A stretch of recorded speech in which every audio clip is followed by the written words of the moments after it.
Hello, everyone, and welcome to another episode of Exploring Kodawari. This week's episode is part 2 of our conversation with trumpet player Chris Coletti. If you haven't heard part 1 yet, you might want to go back and listen to last week's episode first to get the full context, or you could just keep listening and that's fine too. Especially if you're here for the more geeky trumpet stuff, this half of the conversation had way more of that than part 1 did. Anyways, in this part, we discussed trumpet pedagogy and sound production, especially the idea that almost always doing less gets you more, which is a concept that I think applies to so many non-trumpet things in life as well. We also talked about Buddhism, spaceships, Chris's professional whistling, and many other random topics. If you're wondering what a professional whistler is, then you'll just have to listen to find out. Don't forget to check out our website where we have various articles posted. You can also sign up for our newsletter to get an email from us every few weeks. The newsletter contains updates, quotes, inspiring YouTube videos, or whatever else we feel like sharing. And finally, if you want to support what we're doing here, consider making a donation through the PayPal links on our website. It will help us to keep this thing going and growing. That's it for now. Thanks for listening, and enjoy part 2 of our conversation with Chris Coletti. So, speaking of all of this stuff, what's your teaching philosophy? Do you find that you bring this kind of stuff? Obviously, one of the reasons I wanted to have you on is that even though you're an amazing trumpet player, you can, play ball in this arena of just all these different topics that come up, philosophy, science, and stuff. Do you incorporate that into your teaching, or is that just a side pleasure for you? You know what I mean? I hope that it enhances it. I obviously there's some students that aren't going to find it interesting, and therefore it's not worth it. Mm-hmm. But I love. I'm always so impressed with my students that they're so smart and inquisitive and well-spoken. And I wasn't a good student when I was a student, Yeah. I was a good trumpet student, but that was about it. Right. I don't think I was as well-rounded at that age. So I'm always impressed at how much they're able to make connections with things. So I find that it is useful. Mm-hmm. Yeah, I think I'm still on the stage of wondering how much I should go off like that. I've gone way off and to see if it works, and I've tried the really simple Arnold Jacobs just take a breath, man. Yeah. And sometimes that works better. Yeah. And so I don't know if I have a shtick yet. Mm-hmm. I think what would be fair to say though is that purely technically speaking, I think I want to make a mark in coming up with a way of teaching flexibility, because and for those that aren't brass players, flexibility meaning quickly being able to navigate through the harmonic series. And so I think just philosophically or historically, it's just obviously that's what the trumpet really just it is, because that's what it always was until very, very recently. Right. And we get lost in the number of skills that we need to develop, and they're not really that important compared to that, really. I agree. It's that's the fundamental, and the other stuff fits inside of that. Exactly. It's what's hard about trumpet? Making a sound. And what's the next hardest thing? Doing it on more than one note. Yeah. That's what's hard about the trumpet. That's the only thing that's hard about the trumpet. There's 3 valves. You can figure out the fingerings in 1 week and master them, Yeah. It's not hard. And unlike other instruments that are really hard for other reasons, but a piano you could play on your first day. You can't play the trumpet on your first day. Totally. That's not playing the trumpet. It's just almost cruel to make young 4th graders try to start trumpet, because I start when I start a young 4th or 5th grader on trumpet, I just tell them and the parents before we start, I don't know how fast you'll learn this, but don't be surprised if you can't make a sound within a few weeks. It might take you a month to even make a sound. To make any noise. Yeah. It took me a couple of weeks for sure. So this is something that I'm really enjoying, and I think I'm almost surprised about it, because I always thought that I wanted to be teaching the next Wynton Marsalis of trumpet. That was what I wanted to be as a teacher. Right. And and so now, because, a lot of people are retired and all that, with all the things going on, I'm teaching a class for trumpet for non-trumpet majors that are ed majors that have to learn trumpet in 7 weeks, and they have to play a level 3 NISBA solo. Oh, wow. I was told I was going to teach this. I'm like, you got to be kidding me. Like, that's not possible. I mean, they already know how to read music. They're already musicians. You know, sure, yeah. So it's a huge up. Well, so at least you can focus all that energy on sound production and breathing. Just sound. Yeah. Yeah. And then I got super lucky because there's a couple brass players but there's one flutist and one sax player. But I had to dig deep. I was like, I don't know how to teach that. Like, I don't know how to do that. Like, I didn't really know how to do it then, and I still don't know how. And so I looked up a lot of stuff, and I started thinking really hard, like over the summer, about how I do things. And I'm loving it, and I still think that flexibility should be the focus. I mean, eventually, yeah. But the weird thing I've noticed is that everyone does flexibility exercises, but that's often the birth of their bad habit because they're not actually doing it. Something in the throat usually for my students closes off, and they form this habit of playing from a lower note to a higher note. Something clamps down, and then when the air's not flowing, other bad habits, and there's a cascading effect of bad habits, and then they come to you after a 1 semester of their middle school band, and they're like, why can't my kid play? It's like, we gotta go in there and take apart some of that wiring, and can we just start over? Literally wiring, and that's exactly right. I mean, so what I wanted to, so I had this. This is the moment that I had it, oddly enough. I taught my wife how to ride a bike, which I thought was, I'm really proud of it because before we got married, I was really into doing triathlons, and I got into it through a love of cycling, and she had never ridden a bike ever. And I just was like, well, it'd be nice to go out to the park, in New York City, in the park on the bike is amazing. Just riding around on the bike in the city is amazing. So she would refuse to learn. She was so petrified, and it turned out it's because she had fallen as like a little 2-year-old or something off a tricycle, and her parents were doing construction, so they had like deck nails and stuff, and one punctured her cheek and totally freaked her out. Like, nothing with wheels.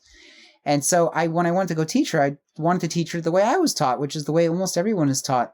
At least they were in our generation, which is like, you're kind of like, you do training wheels, and then you hold on to the back of the bike, and they're going fast enough until they have enough momentum that they don't fall over, and they don't even realize you're not holding on. Right. But then they crash because they don't know how to do anything else. Yeah. And obviously she just would not get on the bike if that was the way I was going to do it. And so I looked it up. I just Googled it, and REI, the sporting goods store, had an amazing video that talked about, and anyone that knows this method, it's like, it seems so obvious, but basically you like turn your bike into a balance bike, and they broke it into these steps.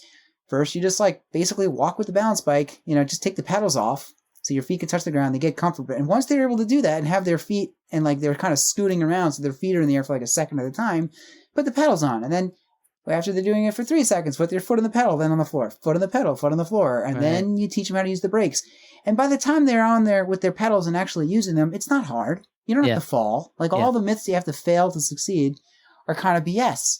Like that's not failing. You fail to succeed if you just dive right into something, right? If you dive right in, right. And even that, you don't really want to say it's failing, but falling counts as failing. It sucks, right? I mean, I remember, we always did it on the grass. Like each one of my brothers that learned how to ride a bike, we would go up to the school and do it on a big field of grass so that when you fall, you just get mud on your elbow, not like totally cut up. Yeah, but that's great. It was definitely scary. But once you're up, there's this thrilling feeling. Right. So but I don't know if she had that thrilling feeling because she never fell. Like she's never fallen on a bike. So I taught her, and like, once I started doing this method instead of the way I was taught, like 30 minutes later, literally, and granted it is an adult, so it wasn't like, because I tried to do this with my 2-year-old and it didn't work. Because he's like, I don't want to do this bike. It has no pedals. Screw this, Bored. Yeah. But so I did it, and literally 30 minutes later, she was riding around the block. Then we went up this was in Staten Island where my parents lived. Then we went up going to a park. We did like a victory lap, and a month later, she did the New York City Triathlon. Wow. It was like, that doesn't exist for flexibility. Sure. That was the realization. Like, and literally, I don't know how often I can see a college level trumpet player that are able to lip trilling should be the benchmark. That's what I think. Right. And even if you don't really have to do it, if you can do it, that means that you're using your air in a way that you can do anything. And if you can't do that, it's like playing a piano at a museum where you got to jump from step to step. And you can play it and you're going to be really accurate, but you're not going to be able to play any rep. It's just going to hurt. It's going to be tiring. It's going to be, your sound won't be as good. Yeah. And so, that I would say is the only thing that is spiel-like about. Yeah, I know what you mean. That's interesting about the bike thing. Like, I think what's happening maybe with trumpet that seems to be unique. I don't know if this is true with violin teaching, but it's like we're dealing with muscles that we don't use much in our other activities in life. Right. So like the muscles that you balance on a bike, they're obviously very specific usage, but it's not so different than what I'm doing to stay balanced on this stool right now, because I'm just holding my body up. So like the whole upper body part, and then you just have to learn like the weight distribution. And it's the other thing is maybe it's so subconscious on a bike, you literally could never consciously coordinate that much stuff. And when we go to trumpet, we think like, okay, I'm going to make my lips like this and the mouthpiece, and then I'm going to move. And we make it so conscious that maybe that's where all that stiffness and tightness comes from, is we make it too conscious instead of like, you have a goal, don't fall off the bike, see what happens. Right. Right. And then even breaking it into steps, like just make your feet go in the air for like 2 seconds. Mm-hmm. And once you do that, then you get a prize, you get the pedals, right? So, and that's what I'm trying to think, like, what kind of exercise? Because like for me, I would have succeeded if I write an exercise that without having any instruction, they open the book and they do it, and you can't do it wrong. Mm-hmm. And so, like, so far, I think the best I have as an exercise I think it needs instruction, unfortunately, because it's not easy to notate how, the difference between right and wrong. But the strength is that if you're doing it wrong, you can't do it at all. Right. So at least it's not just a test. It's not just a litmus test to see like whether you can do it, because that wouldn't be that's helpful too, but that's not really what we're going for. But it's enough that I can say like, all right, if you hear this, you're doing it wrong. If you're doing it like this, if it feels like this, it's right. Right. And just go for that, right? And then at least you can mess with it without having to be like hyper coached. Right. But it's still not perfect because you do need coaching. And some people get it right away, but some people really don't get it. And I've definitely had the students where it's just like a puzzle. I never figure them out, I mean, you guys are dealing with such like abstract concept also. Like for us, like it's so hands-on. You cannot touch someone's breath. Like, how do you even teach that? I can't see the air. I can't see inside the mouthpiece. I can't see any of the muscles inside the body that are messing with the airflow. Yeah. I mean, obviously, you can't see people's brains either, so that's I can't see their brains. I can't smell their thoughts. It's hard. Although, have you seen any of Charlie Porter? This is very trumpety. I don't know how trumpet you want to get, but Charlie Porter is an amazing trumpet player, Grammy winner and everything. And he has some videos on basics that I think are some of the best I've ever seen. Oh, I haven't seen them. I should check them out. Yeah.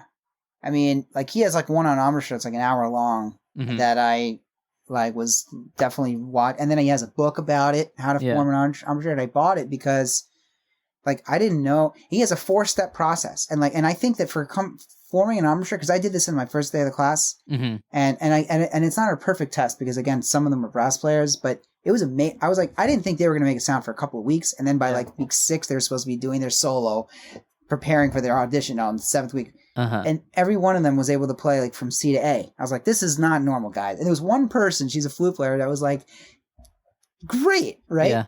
But not able to like have, and she was like wondering if she has any issues. I'm like, no, you are doing awesome. Yeah. They are not normal. Like this is not supposed to work. Yeah. But he has this 4-step process, and he actually successfully, because I've always had wondered whether you should avoid talking about what you're physically doing altogether. Mm-hmm. And there's a lot of justification for that, right? Yeah, you don't know what you're doing, and then you're describing it maybe inaccurately, and then they're interpreting it and doing it themselves, trying to manipulate a part of their body that they've never consciously controlled before. It's like, it's a terrible game of telephone. Yeah. But he somehow describes it like he does a diagram of lips and of muscles behind the lips, and like basically says like, these muscles are pulling up, but these muscles are pulling in. Mm-hmm. And like, but you can't pinch them because then there's no air. But if it's too far apart, then there's no vibration. And it's like, it needs to be like the perfect, and I don't know, I just literally did his technique and it worked. And I was like, okay, that's what I need for some flexibility. I'm going to check that out then. Because I one of the things I love about teaching is you just try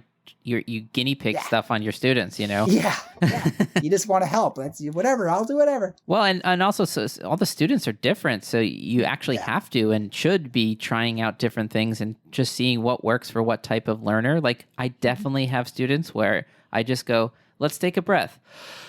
All right, now do that into the trumpet, you know? And then they make a sound. I'm like, cool, let's keep building on that. Like if it's working, I don't want to lift up the hood and see what's under there. Just let it work, you know? Exactly, yeah. And then other kids just, they take a breath like that. Cool, let's try it in the trumpet. And they go, you know, and they try to squeeze everything out. And I'm like, all right, we're going to have to try something different here. The just like use your natural instinct thing is not going to work, you know? Yeah, right. Yeah, whatever you do exactly the opposite of what you think you should be doing. It's that the Paul Rudd scene in what movie was that? He's teaching somebody how to surf, and he's trying to say like, all right, getting up is the hardest part, so let's just practice that on the sand a few times. He's like, all right, now I want you to do it. Make it very effortless. Go. And he gets up. He's like, that's not it at all. Let's try it again. Do less. And so the guy gets up a little slower, and he's like, no, you're doing too much. You got to do less. And then finally it gets to the point where he's like, all right, I want you to get up, but don't do anything. Do nothing. And the guy is just laying there. He's like, yeah, that's not it. You're just lying there. You got to do more than that.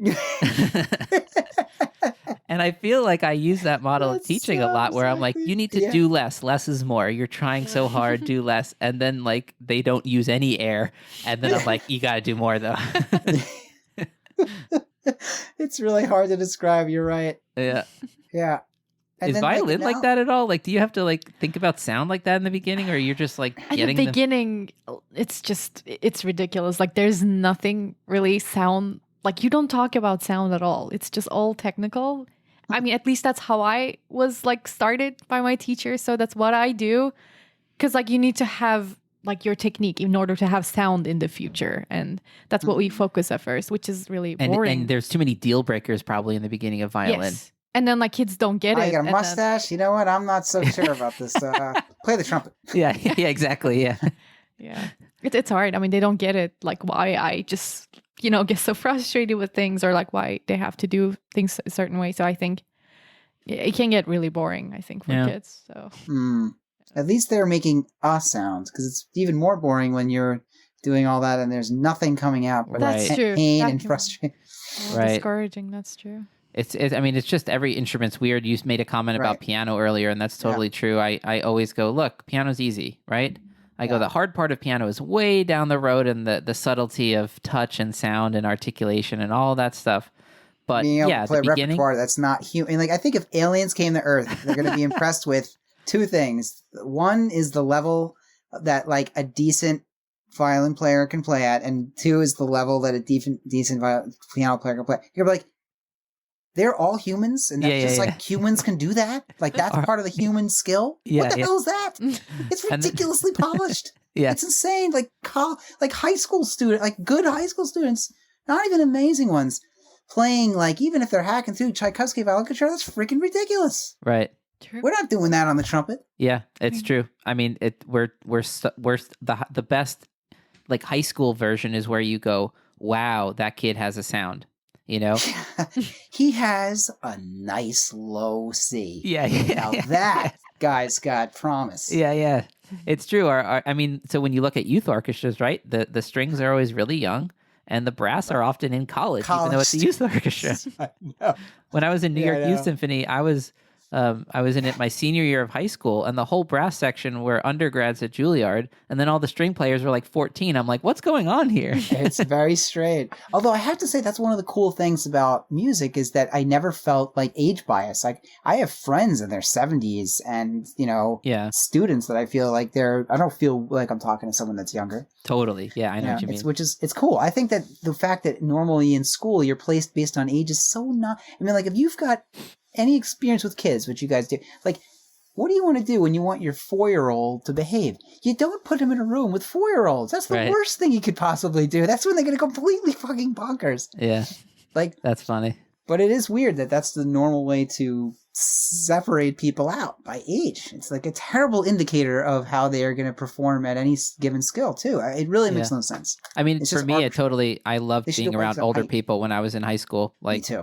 And in my undergrad, I did my undergrad at Stony Brook, and, you know, like, I was the only undergrad in the trumpet studio. The rest were master's or doctoral students. So I was hanging around 26, 7, 8-year-olds, and I was like 19, 20.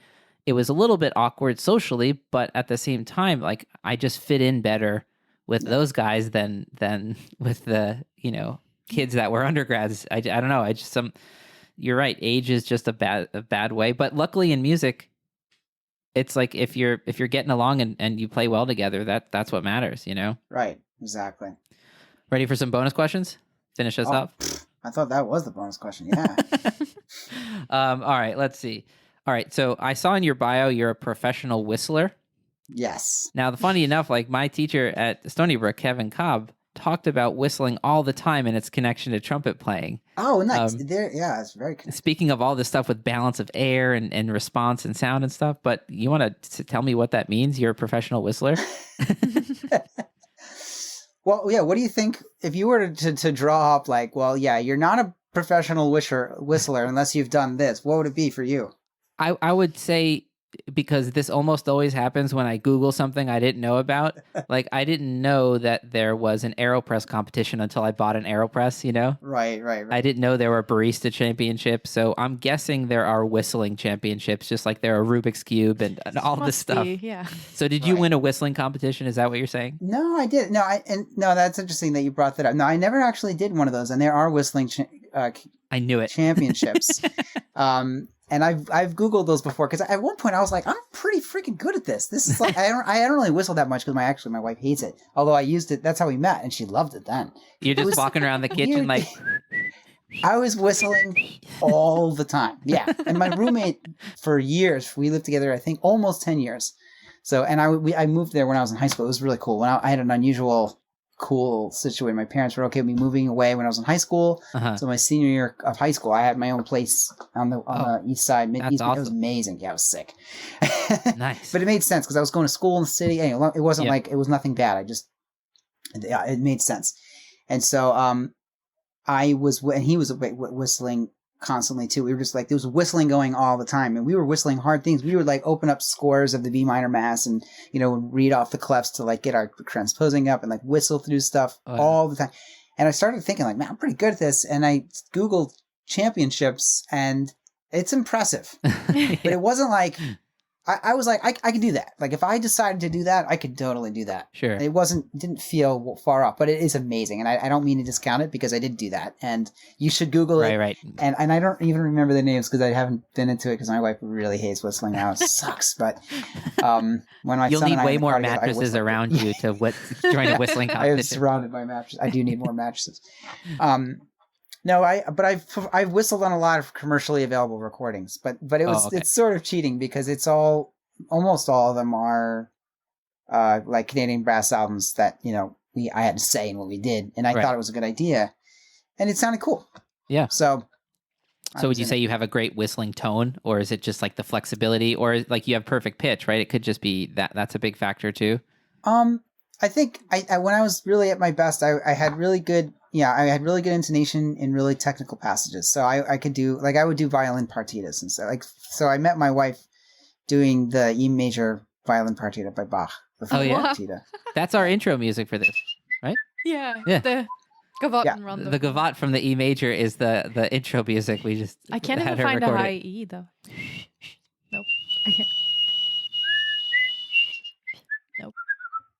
Yeah, but I would go through it, and there's a lot of videos that, I don't know, it was like before people just put everything online, but I was a student at like Lucerne Festival for 2 years in Switzerland, and there was like this really beautiful, in the KKL concert hall, like water flowing under this like pathway. It's hard to describe. It was really amazing, but it sounded nice, perfect for whistling. Oh, nice. And there was people, whenever we would have our like late night, you know, walking on the streets, we'd go in there because we had special access, and they would film me whistling that. I also could sing really high. That was another thing that there was videos of me doing that professionally. All right, now I know. Okay. Next question. Should I ask it? Oh, what's the most memorable concert experience for you, and why that you came over? This is another one that's hard to say because there's been so many. You know, Ryan Anthony recently passed away. Amazing trumpet player. He was in Canadian brass for years and was principal trumpeter in Dallas. And he just like an amazing guy. And there was a concert where my wife, before we were married, my wife was always over the top with gifts, but she gifted my mom I think it was for her birthday. She flew her down to Dallas because we were playing, Canadian Brass was playing as soloists with the Dallas Symphony, and the hall's cool. We had like 3 performances too. It was like kind of it felt like a big deal. And he came out and performed on stage with us, and he did Penny Lane, and like we did it was amazing. So we had like 3 trumpets with the quintet in front of the orchestra for the last piece, like as a surprise. Yeah. And I noticed he had a hospital bracelet on, but I didn't really think of it. I was just like trying to play, you know. And I wasn't really that close to him. That was, I think, that maybe one of the first times I met him. But anyway, that was the day he turned out that he was told that he had like literally a couple months to live. Right. And he lived like 8 years longer. So I don't even know. It was amazing. So that, looking back, was one. But I'm a little also embarrassed to admit that the one that I just can't kick, no matter how many, we have so many concerts. Like I think it was over 1,000 concerts I've done with them. And, but the one we did on this TV show, it was way earlier in my career. It was the Hunan special TV show. It's like the most watched television show in the whole world. Now it's got 1 billion viewers on one shot. 1 billion. Well, I'm not one of them. I've never heard of it. Yeah. Me either. I didn't either. I didn't even, I had no idea. It's crazy. And at the time, there was 500 million. That was the numbers. That was the normal. Like the Super Bowl is like a big year when it's 340. At least then. Now I think the numbers are up for everything, which is crazy. It was just crazy. I mean, it's like it's just weird to know that, right? Oh yeah, yeah. And it was totally live. And apparently, and they told us this, that they never have Western soloists come in and do live anything, especially interviews, because apparently somebody, I don't know who it was, and as soon as they were on stage, they were handed the mic, they started doing this whole anti-communist political thing, and it was like it was just bad. So we were somehow allowed to do that anyway. We had a live interview. My awkward moment was I was supposed to say Hunan ni hao, right, to the city Hunan, and so I was the only one with a lapel mic for the interview, and I was like, don't fuck this up. You know, I didn't know if I was going to mess it up. I was like so nervous. Yeah. And the stage itself was like this indoor, it was enormous. It was like 7,000 people that were in the room. It was huge, which is already the biggest at the time, was the biggest. Never mind the other 500 million. Billion people. Yeah. It was just, and it was freezing. It was supposed to be the spring festival. Everyone was wearing winter coats. And so the lady, they call her the Oprah of China, but really she's like 10 times more famous than Oprah, because Oprah in China would be like, you know, way bigger. So she's a superstar. She like owns the earth. And she's amazing. She's wonderful. Like everything about her. Perfect interviewer. And she does her whole thing in Chinese, and then she turns to me, and that was like, say Hunan ni hao. And I like felt the need to project to this huge Hunan ni hao, hao, hao. It was like the most awkward, shouty thing I'd ever done on stage, because the mic was way too loud. Anyway, so then I had to perform the piece, which I sing the high C in the end. And the camera, they knew that I was the lead singer. That's what they thought. They didn't have anyone that spoke English to communicate with us. And so I had a microphone on my cheek. I had one on my lapel. I had one on my belt. They wanted to get the lead singer's voice. Little did they know I had one note that I would sing right at the end. And like by the time that moment happened, they were probably like, I don't hear the lead singer. You hear the lead singer? Turn up his volume. I hit the high C, and it's the most glorious thing. It was just, whole thing was so bizarre, because I had my whole life been like, please don't get famous for singing like a operatic soprano. And here I am on live TV. That video's on YouTube. I think part of you wanted to get famous for singing operatic high C. I finally realized, I'm like, I just want to get famous. I don't care what it is. Yeah. That was such a strange event, and so thrilling. I would say that's probably the one. But the Ryan Anthony one. It's on YouTube, is that? You can see it on YouTube, but so one of the bad things about this, and probably why we didn't get gigs from it, they didn't really know how to mic brass, and anyone that knows brass instruments knows that the first thing you want to not do is take a lapel mic and scotch tape it in the bell, which is what they did. Now, it sounded great in the room because it was an enormous room. Yeah. And it was just giant speakers pumping sound into the room. But when we watched the show, it's like a 5-hour show, by the way, that plays on loop for like a month. So that 500 million is like a fraction of what it actually gets over the month. Yeah. And in the when we went back and watched it on loop, when it looped the first time in our hotel, the sound from the lapel mic was literally a direct feed to the television speakers. The trombone was like, oh my God, the worst sound you could possibly imagine. Yeah. But the singing was great. They knew how to mic that. So and you knew how to sing, right? And I did, right. I was a professional. Yeah. But anyway, so the YouTube video is the video that was ripped from the TV show, but with the audio from our manager who was filming it with an iPhone 3.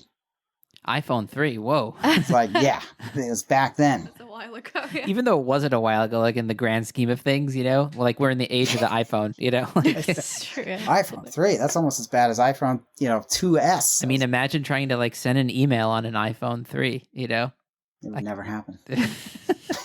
I think I had an iPhone 3, or maybe I had a 4, something like that. I had a 4 too. I really respect when you see somebody who still has like a really old phone, you know? Yeah. That just like is like, I'm anti-upgrade, like whatever. It's respectable in its own weird way. It's more and more difficult to actually pull that off, though. Just nothing works. Yeah, it's true. Yeah. It's not like a car, you know? My brother had a flip phone up until this year. He just, I mean. That's cool. That probably worked. It did work, and also like he just doesn't care about any of the social media. Like with email, he's like, I'll check it once a week. You know, he's a firefighter in Brooklyn. Like, who cares? I'm not going to check my email. You know, yeah, that's not how you call the fireman. Like, please, come under my bed. Please check your email. Right. I don't think a musician could get away without checking their email every day, but certainly he does. Oh, yeah. I know a few that have tried. It's terrible. Yeah. So last question here. Speaking of all the science stuff we said, I mean, you can make this a musical fact, a science fact, a mathematical fact, but what's a fact that's powerful to you that you think everyone should know that maybe not a lot of people do know? I guess I can't use the Everettian interpretation because it's not a fact per se. Ah, true. It is mind-boggling, but it might not be true. Might not be correct.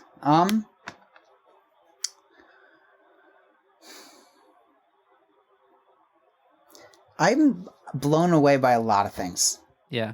This is tough, I have to say. If you want to edit out that thinking, by the way, those of you that have just tuned back in after that edit, that was 45 minutes. Yeah, he thought for 45 minutes. I'm back. And I still have no answer, but I think that what's blown me away in recent years, that is a fact at least, as far as, you can go into how you define fact, but the fact that, we're brought up being taught that the world is made of atoms. And it's like kind of mind-boggling to learn that as a kid. Like, well, what the hell? So then it's like this like orbiting ball around a bigger ball, and like, and then you start asking things like we talked about, like, well, how does a chair work? But then more recently I learned it's like, well, actually that's not really the fundamental reality. It's fields, interacting fields. Right. That's what is fundamental. And maybe it'll turn out to be something else, string theory or something else entirely. Right. But to me, thinking about that really, really puts things into a weird perspective, because it's just another punch to the confidence we have in our perceptions, which are so easily fooled. So easily. A magician does it all the time. A magician does it all the time. And that's, if you don't know Derren Brown's book. Oh, I love Derren Brown. You know it? Yeah. Yeah, okay. Well, I haven't read his book, but we watched his series, like The Manipulation. I think it's called The Push. Unbelievable. Terrifying. And he's, unlike other, mentalists, he hates that there's people out there that use their skills as magicians to pretend that there are superpowers that exist in the world. And he's like, hey guys, I'm making money from those skills. They're tricks. That's the whole point. Yeah. There's another guy that does that too, and I really love. He's like, I just don't. This works because I'm really good at fooling you, not because I have some supernatural anything. Right. And I mean, the hypnosis part that Derren Brown does, it doesn't work on everybody, right? He filters out so that he gets highly suggestible people. But even then, it's amazing that it's amazing. So in this Netflix documentary, or whatever you would call that, for people that don't know it, I think it's still on Netflix, worth checking out. He opens it by saying he's going to convince four people to push someone off of a roof. Oh God! And you just think, well, what could possibly happen to get a normal, non-murdery type of person to push someone off of a roof. And I guess I don't want to spoil it, but let's just say there's definitely some pushing that happens. Oh my gosh. I mean, in one episode, he pulls people off the street, but I love that he gives you the setup. He's like, when people are in a state of heightened, it could be like excitement, or like there's like something going on, you know, it could be fear. You know, he's done things with Ouija boards that are really cool. Yeah. You know, he gets them scared, and then they start seeing things. He's like filming. There's nothing there. Yeah. And he tells them how it works afterwards, and then they don't even believe him because they're the ones that experience. But he does this thing where he has these total strangers come off the street, and he pulls them together. He has them lock eyes, right? And like the fact that it's so uncomfortable and intense is a big part of this, like why it works. Touching each other's temples, and a crowd forms, and like to increase the intensity, and he has them read each other's names, first names first, and then last names in front of the crowd. And not only is the crowd blown away, but they themselves are like, "Holy shit! How did you know that?" And then they go on to like describe each other's past, and they're like nearly crying because they can't even believe this is happening.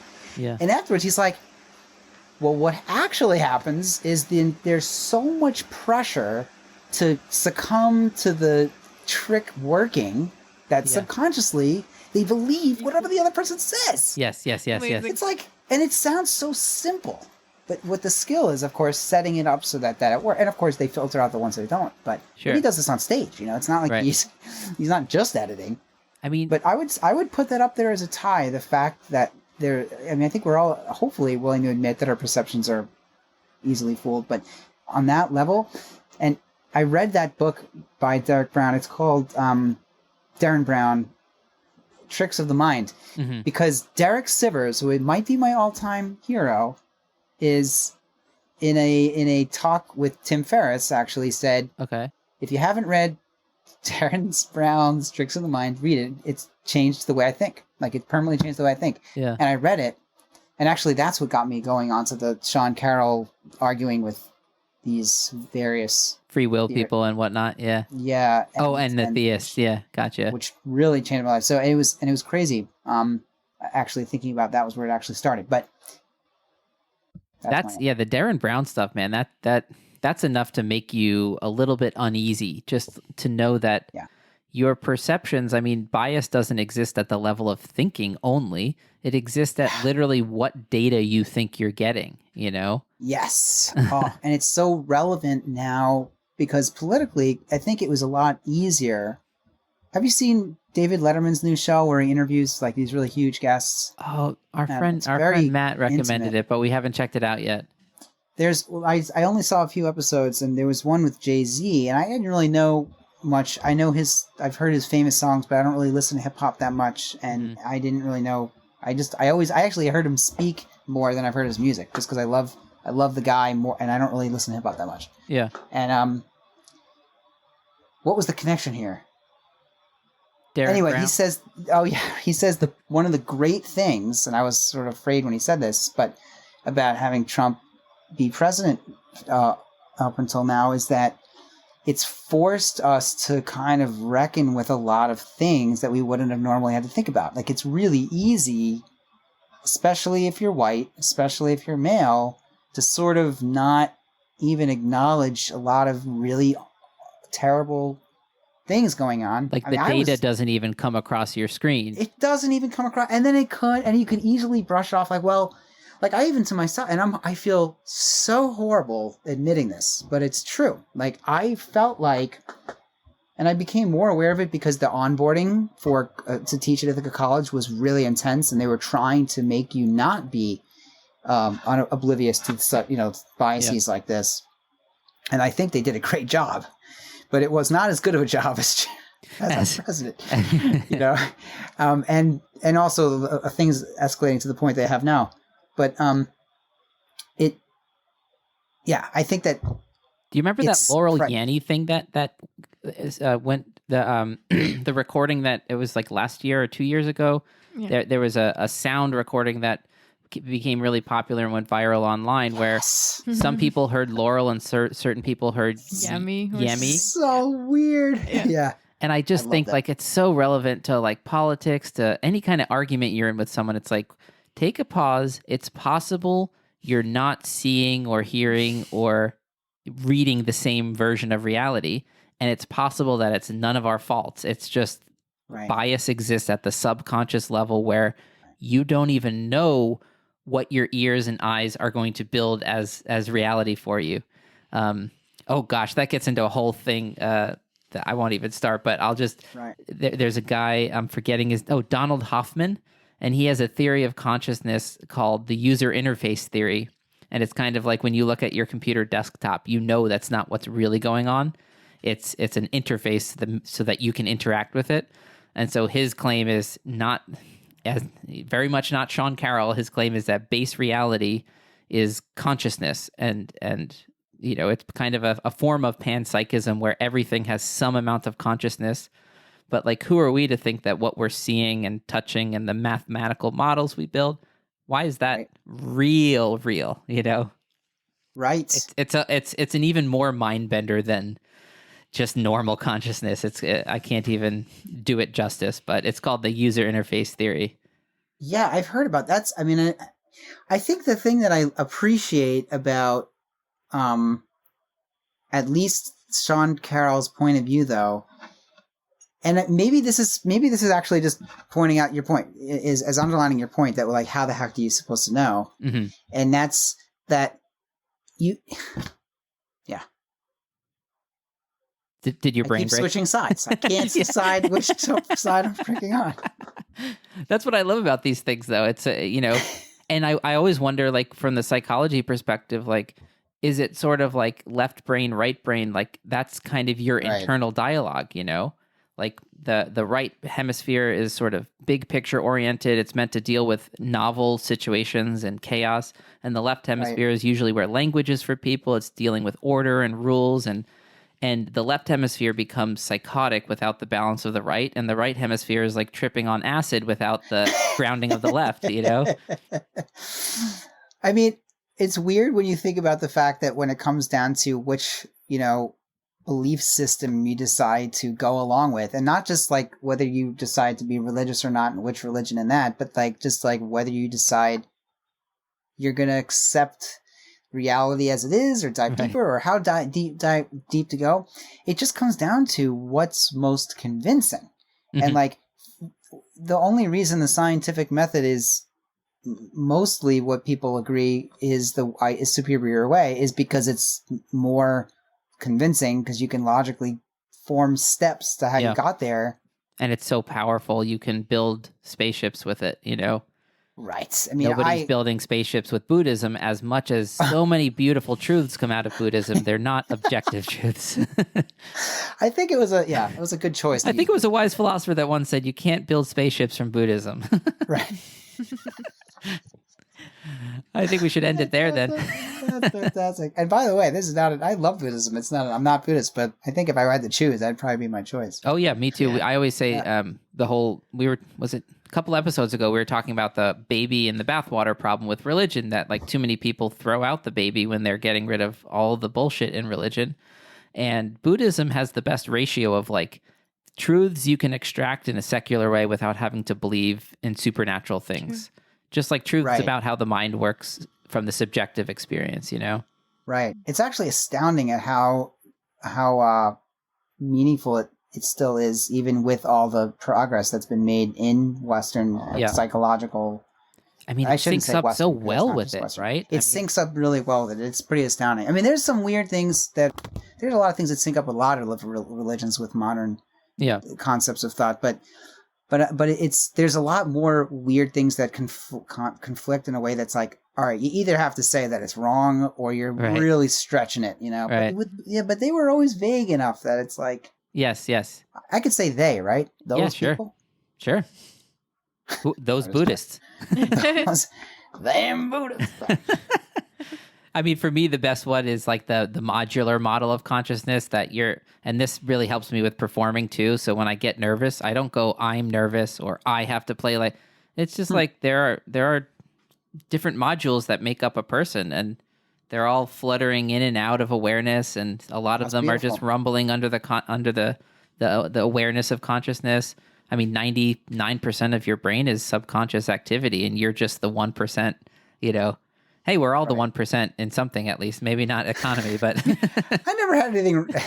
I never had any beef with the 1%. For those of you that are the 1% listening, give me a call. I don't think we have a lot of 1% listeners, but you never a lot know. of musicians.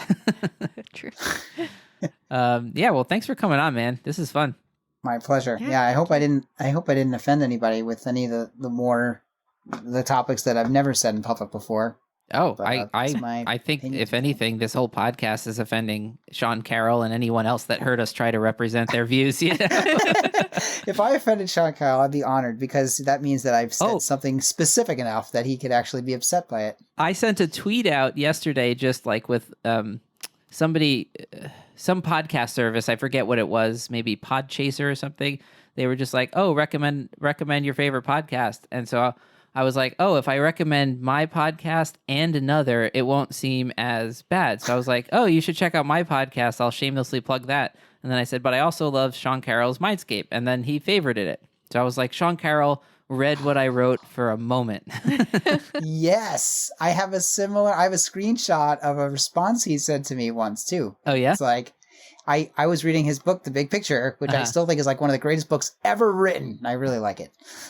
I'll check it out. I mean, he was talking about it today, and I was like, okay, I'm going on Amazon. Yeah. I mean, his newer book's amazing too, but it's like you have to really want to know what he's talking about. Hidden, something right? deeply hidden, exactly. Yeah. But it's much more about the specific thing, and he's convincing you of the everyday thing. It's very I don't know. I don't think if that was my first popular science book, I would not get it. Sure. That's what I think. But Big Picture talks you through how, like, my memory of it is like almost how everything works. I was reading it thinking, I am not going to let this be one of those books that I read and then that's that. I'm going to remember everything he wrote. And I took notes every single time I opened that book. And I have like pages of notes, of the digital notes of the book's notes, like random facts about like how you can make the connection between field theory and how DNA works. I mean, like really amazing. I think he puts it together so beautifully. And melds it with philosophy as far as, I mean, does that book, like the Big Picture book, is that the one where he does a lot of philosophy too? And he lays the groundwork of what you need to understand. Like he shows you the framework of thinking that a philosopher has and why it's the same that anyone that's contemplating these big questions should have. And it gives you some easy vocabulary to use so that you can discuss these topics and not, get lost. So one of the things that I was really appreciative of, because this happens in trumpet, by the way, to relate it to that, is that there's a lot of words that don't have exactly the same meaning in different domains. Yeah. And and a lot of the discussions that he's having, or especially, I shouldn't say that he's having, discussions that are about theism versus atheism, for example, a lot of the arguments made are by both parties are often hinged on them finding some like inconsistency in their thinking, but it might not actually be. It's just like the way that they're using a word that just doesn't make sense. A word like believe, for example, like right. Do you mean the talking part of my brain says I believe, or do you mean the way I act, in which includes things I don't even understand because I'm just that 1%, Right. Or real. Like that's an real. One to say. Like exactly, real. Like as real? Morpheus said, right? What is real, Neo? What is real? Yeah, and so you could he establishes like this is what I mean by real, and then it only means real in this way. Like I'm not saying real means fundamental. Yeah. And anyway, I think it's fantastic. But yeah. Nice. Yeah, I'm definitely gonna buy that book because I love. I mean, I don't like physicists who throw out the philosophy thing like whatever, because the more I got into that psychology, consciousness stuff, I realized like you need both. Like without the philosophy, the particles banging around, up quarks, down quarks, that's not meaningful. The meaning is something else that we bring to the table, Right. Whatever that's that a big is. Piece to leave out. It's a pretty big piece. You're the one doing the calculating. I mean, yeah, you have to factor that. Yeah, you're right. Yeah. Cool. Well, thanks for coming on, man.